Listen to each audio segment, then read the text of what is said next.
Hello friends, today we'll talk about a major development in Southeast Asia that you probably won't see in the headlines.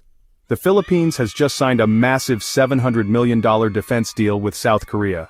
This deal includes 12 new F-50 fighter jets. And it's not just a simple purchase. It reflects growing geopolitical shifts, increasing tensions in the South China Sea, and South Korea's rising ambitions as a defense exporter. So let's understand the full story. On June 4, 2025, the Philippines officially signed a contract with Korea Aerospace Industries or KAI to buy 12 F-50 fighter jets. This deal is worth $700 million and the deliveries are expected to be completed by the year 2030.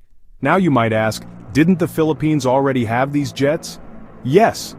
Back in 2014 they purchased 12 F-50s from South Korea, and those were delivered by 2017. But this new batch is not the same. These are upgraded versions with better radars, modern weapons, and very importantly, aerial refueling capability. This means the jets can now fly longer distances without needing to land. So what is this F-50?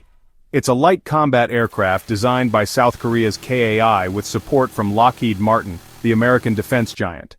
Think of it as a multi-role jet that sits somewhere between a trainer aircraft and a full-scale fighter jet. It has supersonic speed, advanced avionics, and can carry precision-guided bombs and missiles. It's ideal for countries like the Philippines who want reliable fighter jets but can't afford or maintain expensive aircraft like the F-16 or Rafale. And with the latest upgrades, it's no longer just a trainer or backup, it's becoming a front-line combat aircraft. Now the big question, why now? Earlier this year, in March 2025, one of the F-50s operated by the Philippines crashed in Mindanao during a training mission. Tragically, 2 pilots were killed. But despite that, the investigation confirmed there was no technical fault, just poor visibility and challenging terrain. This shows the Philippines still trusts the aircraft, but more importantly, there's growing pressure in the region, especially from China in the South China Sea.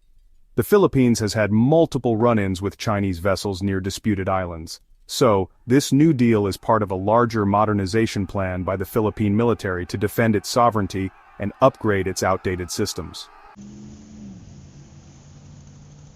But this story isn't just about the Philippines. It's also about South Korea's emergence as a global arms exporter.